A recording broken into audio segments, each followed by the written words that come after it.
Qa mund të rrezikoj Berisha në këtë sa burg? Nuk rrezikon Berisha. Apo e rrezikon Nota? Berisha nuk rrezikon në këtë mes, e vetmja gjë që rrezikon janë persona të cilët kanë marrë përsipër kontratën. Pjesa e Partisë Demokratike është pjesa që ku do gjej Partia Demokratike, se këtu flitet për Partinë Demokratike, për lobim. Nuk flitet për zotin Berisha, por në hije është pjesa e asaj. Dhe Kësh person kush e përfaqëson partinë, o Mondi? Jo, të lutem o Idajet tani, të lutem. Një minutë, Idajet, se këtu hym në anën teknike. Për shembull, kush e ka të drejtën e firmës në Partinë Demokratike? Sekretari i përgjithshëm. Jo. E ka teknikisht nga ana financiare edhe në ministrira. Një minutë, o Idajet, po një minutë. Po nesër, kur të hapet gjyqi, kush do vej Flamunoka?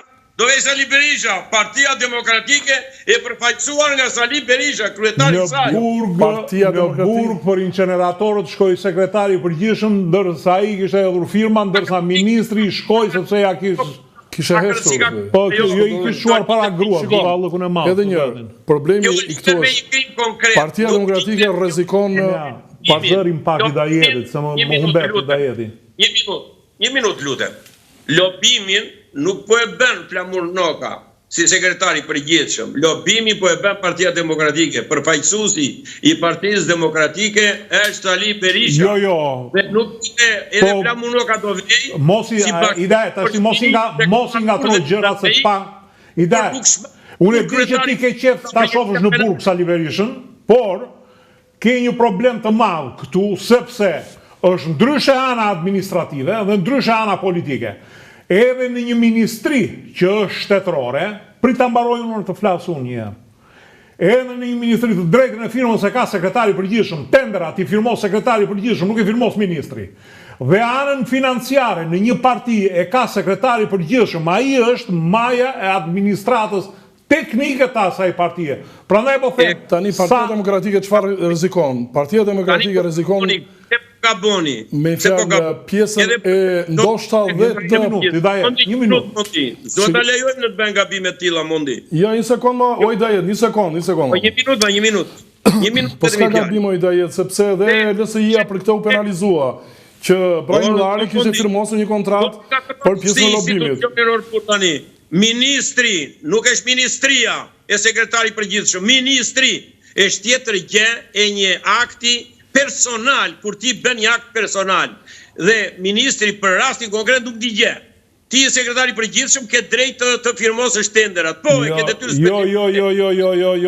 Jo, e ke gabim. Hetimi kontratës, shikon. Jo, shkon në burg sekretari përgjithshëm, ministri thot. Një minutë.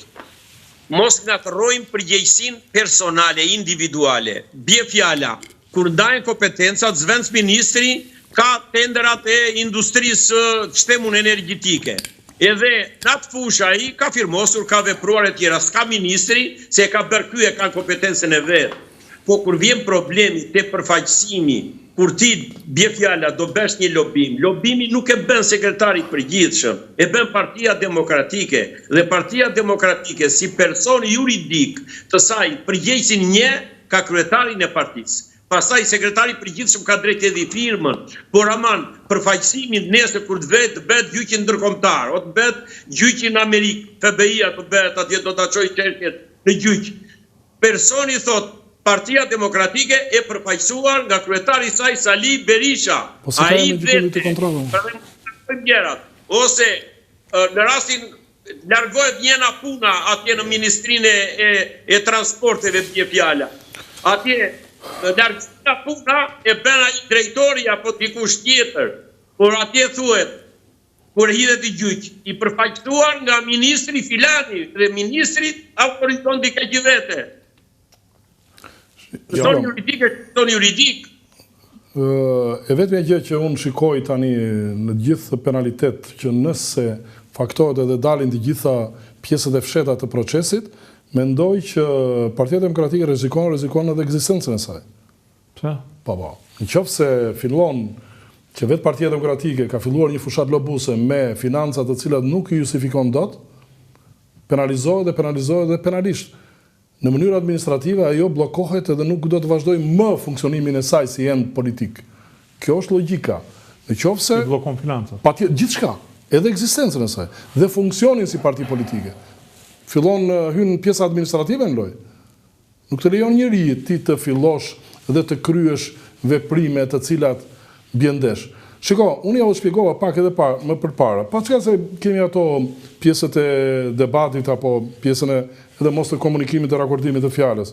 Problemi është ky që deri në këto kushte nuk kemi deklarim nga fara në departamentin e shtetit të një kontrate. Kjo kontratë ka dalë privatisht, është gjendur privatisht nga struktura të tjera të cilat mund ta kenë marrë në mënyrë investigative. Dhe kjo kontratë është vetëm formulari, palët e interesuara, palët e përfaqësuara dhe kjo është kontrata formale, por bashkëngjitur saj është marrëveshje, akt marrëveshje. Në qoftë se kjo nuk ka një akt marrëveshje, mënyrën se si do paguhen parat, etj.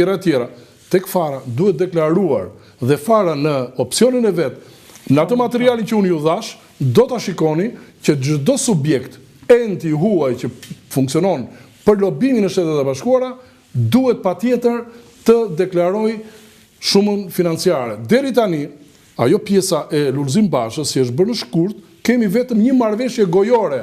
Pra nuk kemi marrëveshje direkt. Okej, e sqaruam këtë thjesht doja të dija kjo është pjesa të cilën pasojat shiko, problemi pasoja është kjo, që deri tani ata po e fshehin këtë situatë. Pasoja tjetër është rëndohet Partia Demokratike si institucion. Administrimi penalizohet rënd, në qoftë se këto faktohen, nxjerr jashtë ligjit. Tani mos shiko Shqipërinë, se në Shqipëri çfarë nuk ndodh. Në Shqipëri po nuk u hoq dyshimi i arsyeshëm, prokurori fut në burg gjithë dynjan. Më kuptova. Turqi SPAK-u që ka filluar hetimet, SPAK ka këto alternativa tashme. Ajo mbasi ta marri dhe do shikoj mënyrën se si, domethënë, ku gjetën këto para, të mos harrojnë që pjesa e kontratës në hyrje të saj ka dhe atë pjesën hyrë, se thot kaq, 750.000 janë paguar, thot. Do t'jetë faktura, do t'jetë bashkëqyruar.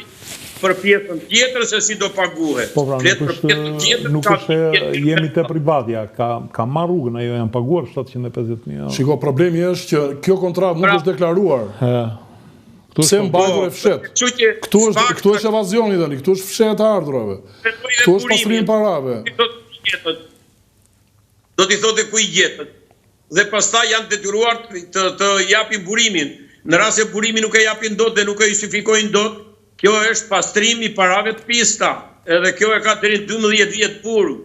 Vetëm për këtë është, domethënë, është shtamam që të gjitha ata personazhet, ata që kanë firmosur.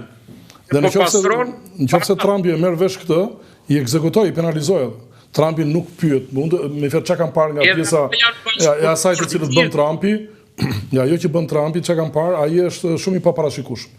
E mbani mend atëherë që drejtorin e FBI-s e ndronte 1-2 muaj, 1-3 muaj drejtorin e CIA-s. Po tash ti po flasim ka pushuar shefin e shërbimit sekret nga puna. Që kur e emëroi? Pa kush e di. Ma kupton tani, ai është shumë i paparashikueshëm. Dhe s'ka çudi dhe këshilltarën e vet, të cilët me vërtet u morën me fushatën, vërtet i tha ajo që unë do ta bëj hermetike shtëpinë e bardhë dhe komunikimin, që është vetëm një pikë lidhse me Trumpin, që askush nuk kalon pa kaluar atë. Në fjalë, kjo i bie që nëse ai e merr vesh këtë lloj baltosi, unë të garantoj, ashtu siç reagoi djali i Trumpit, dhe kam përshtypjen që ata tani kanë filluar po e monitorojnë. Dhe djali i Trumpit është shumë e rëndë. Pikërisht, dhe kjo është ai momenti që kam përshtypjen që kanë bërë autogol Britan. Këta kanë bërë autogol. Nuk e di se si do e justifikojnë, por procesi në këtë pikë është. Ka shumë mundësi të i thotë, për mirë për 6 milion më keni ndyrë emrin. Po, shiko, flasim për figurë të cilën është triliarder. Ai ka triliarder, jo miliarder. Ai është triliarder, ai ka kaluar miliard. E qartë. Okej, Petraj, falenderoj që ishe me mua. Falenderit. Zoti Beqiri, falenderit që ishe me mua. Falenderit për jush. Okej, falenderit dhe juve që na ndoqët, natën e mirë.